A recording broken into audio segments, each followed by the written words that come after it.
इस वीडियो को कंप्लीट करने के बाद आप HTML यूज करके वेब पेज पर लिस्ट्स क्रिएट कर पाएंगे। पिछले टॉपिक में हमने HTML टैग्स के बारे में पढ़ा और देखा कि उन्हें यूज करके हम वेब पेज पर कंटेंट कैसे ऐड करते हैं। इस वीडियो में हम देखेंगे कि वेब पेज पर लिस्ट्स कैसे क्रिएट करते हैं। Lists is a collection of related items. For example, suppose करिए आपको सर्वर क्लाइंट कम्युनिकेशन में इन्वॉल्व सारे स्टेप्स को एक सीक्वेंस में लिखना है। इसके लिए एक पेन और पेपर यूज करके लिस्ट बनाना बहुत ईजी है। पर आप वेब पेज पर लिस्ट कैसे बनाएंगे? वेल, ये भी काफी ईजी है। वेब पेज पर लिस्ट्स क्रिएट करने के लिए हम लिस्ट्स HTML टैग का यूज करते हैं। लिस्ट्स दो टाइप की होती हैं, एक होती है ऑर्डर्ड लिस्ट्स और दूसरी अनऑर्डर्ड लिस्ट्स। चलिए ऑर्डर्ड लिस्ट से शुरू करते हैं। ऑर्डर्ड लिस्ट एक कलेक्शन होती है जिसमें रिलेटेड आइटम्स किसी पर्टिकुलर ऑर्डर में होते हैं। फॉर इंस्टेंस, हमने इस वीडियो में पहले जो एग्जाम्पल यूज किया था वो ऑर्डर्ड लिस्ट्स का एक एग्जाम्पल था, क्योंकि उसमें हमने एक पर्टिकुलर सीक्वेंस को डिफाइन करने के लिए नंबर्स यूज किए थे। ऑर्डर्ड लिस्ट क्रिएट करने के लिए हम OL टैग का यूज करते हैं, जहां पर हर एक लिस्ट आइटम LI टैग से स्टार्ट होता है। चलिए देखते हैं ऑर्डर्ड लिस्ट कैसे क्रिएट करते हैं। सबसे पहले हम कोड को ओपनिंग ऑर्डर्ड लिस्ट टैग से स्टार्ट करेंगे। इसके बाद जो भी लिस्ट आइटम्स हमें ऑर्डर्ड लिस्ट में ऐड करने हैं उन्हें हम ओपनिंग और क्लोजिंग लिस्ट टैग के बीच में ऐड करेंगे, और लास्ट में हम closing ordered list tag add करेंगे। Pretty simple. लिस्ट्स का ऑर्डर डिफाइन करने के लिए हम नंबर्स की जगह अल्फाबेट्स या रोमन न्यूमरल्स भी यूज कर सकते हैं। इसके लिए हम OL टैग के अंदर टाइप एट्रीब्यूट यूज करेंगे, जिसकी हेल्प से हम मार्कर चूज कर सकते हैं। मार्कर्स यूज करके हम टाइप एट्रीब्यूट को वैल्यू असाइन करते हैं to use a particular order type. तो यहाँ पर हमने मार्कर 1 चूज किया है, जिसका मतलब है कि लिस्ट में नंबर्स होंगे। अब मार्कर की वैल्यू के हिसाब से हम डिफरेंट टाइप की ऑर्डर्ड लिस्ट्स बना सकते हैं। यहाँ पर आप देख सकते हैं कि हमारे पास 5 अलग अलग लिस्ट्स हैं जो डिफरेंट टाइप के ऑर्डर को रिप्रेजेंट कर रही हैं।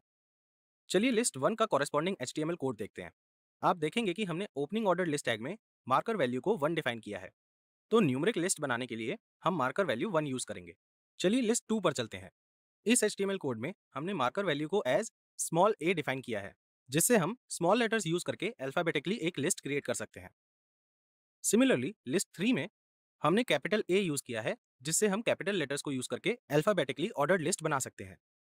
लिस्ट 4 में हमने मार्कर को एज कैपिटल I यूज किया है, जिससे हम कैपिटल रोमन न्यूमरल्स यूज करके एक ऑर्डर्ड लिस्ट बना सकते हैं। और लिस्ट 5 में हमने स्मॉल i को एज अ मार्कर यूज किया है, जिससे हम स्मॉल रोमन न्यूमरल से ऑर्डर्ड लिस्ट क्रिएट करते हैं। नेक्स्ट है unordered lists. Unordered list related items का एक कलेक्शन होती है, पर वो किसी स्पेशल ऑर्डर या सीक्वेंस में नहीं होती है। यहाँ पर हम आइटम को प्लेस करने के लिए बुलेट्स को यूज करते हैं। पिछला एग्जाम्पल यूज करके देखते हैं कि हम अनऑर्डर्ड लिस्ट कैसे बनाते हैं। ऑर्डर्ड लिस्ट क्रिएट करने के लिए हमने जो अप्रोच फॉलो की थी, हम सेम वही अप्रोच फॉलो करेंगे और कोड को ओपनिंग UL टैग से स्टार्ट करेंगे। फिर हम लिस्ट टैग यूज करके सारे लिस्ट आइटम्स को ऐड करेंगे। लास्टली हम अनऑर्डर्ड लिस्ट HTML टैग को क्लोज कर देंगे। बाय डिफॉल्ट बुलेट का स्टाइल डिस्क शेप्ड होता है, और अगर हमें बुलेट का स्टाइल चेंज करना हो तो हम टाइप एट्रीब्यूट यूज करके उसकी वैल्यू को डिफाइन कर सकते हैं। अब अगर हम टाइप वैल्यू में सर्कल ऐड करेंगे तो आप देखेंगे कि disc shaped bullets circular bullets में चेंज हो गई हैं। और अगर हम टाइप वैल्यू को स्क्वायर पे चेंज करेंगे तो बुलेट्स स्क्वायर शेप में चेंज हो जाएंगी। अब आप शायद ये जानने के लिए क्यूरियस होंगे कि क्या हम अनऑर्डर्ड लिस्ट में ऑर्डर्ड लिस्ट क्रिएट कर सकते हैं या वाइस वर्सा। इसका आंसर है यस, आप ये बिल्कुल बना सकते हैं। ऐसी लिस्ट्स को हम नेस्टेड लिस्ट भी कहते हैं, और इन्हें क्रिएट करने के लिए हम HTML कोड में OL और UL HTML टैग्स को इंटरचेंजेबली यूज कर सकते हैं। चलिए इस एग्जाम्पल को दोबारा यूज करके देखते हैं कि नेस्टेड लिस्ट कैसे बनाते हैं। सपोज करिए कि हमें अनऑर्डर्ड लिस्ट के अंदर ऑर्डर्ड लिस्ट बनानी है। इसका मतलब है कि पहले 2 लिस्ट आइटम्स बुलेट्स में होंगे और थर्ड आइटम ऑर्डर्ड होगा, और बाकी के लिस्ट आइटम्स दोबारा से बुलेट्स में होंगे। तो हमारा कोड UL टैग से शुरू होगा और फिर हम LI टैग के अंदर पहला लिस्ट आइटम डिफाइन करेंगे। नेक्स्ट लाइन में हम लिस्ट आइटम को फिर से LI टैग में ऐड करेंगे, पर आप ये नोटिस करिए कि हमने UL टैग को क्लोज नहीं किया है। इसका रीजन है कि हमारी ऑर्डर्ड लिस्ट अनऑर्डर्ड लिस्ट के अंदर नेस्टेड है। अब OL टैग UL टैग का चाइल्ड बन जाएगा। तो हम 8 लीडिंग स्पेसेस ऐड करेंगे और LI टैग यूज करके लिस्ट आइटम्स को ऐड करेंगे। अब हम सिर्फ इसी लिस्ट आइटम को ऑर्डर में लिस्ट करना चाहते हैं, तो हम OL और LI HTML टैग्स को क्लोज कर देंगे, और ऐसे ही रिमेनिंग लिस्ट आइटम्स के लिए हम लिस्ट आइटम्स को LI टैग के अंदर लिखेंगे। फाइनली हम UL टैग से लिस्ट को क्लोज कर देंगे।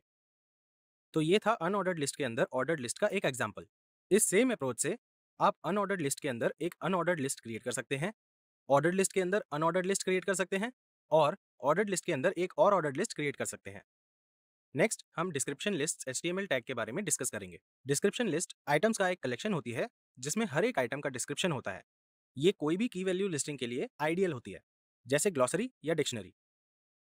चलिए इस HTML कोड को देखते हैं जहां हमने DL HTML टैग यूज किया है और ब्राउजर में इसका रिस्पॉन्स देखते हैं। यहाँ पर आप देखेंगे कि हमने 3 नए HTML टैग्स यूज किए हैं जो हैं DL, DT और DD टैग। DL टैग से हम डिस्क्रिप्शन लिस्ट बनाते हैं। Quite simple, isn't it? Description list के हर आइटम के 2 पार्ट्स होते हैं। पहला है टर्म, जिसे हम DT टैग से डिफाइन करते हैं, और नेक्स्ट पार्ट है डिटेल, जिसे हम DD टैग से डिफाइन करते हैं। याद रखिए कि DT और DD टैग हमेशा पेयर्स में काम करेंगे। तो अभी तक आपने देखा कि HTML को यूज करके लिस्ट कैसे बनाते हैं। नेक्स्ट वीडियो में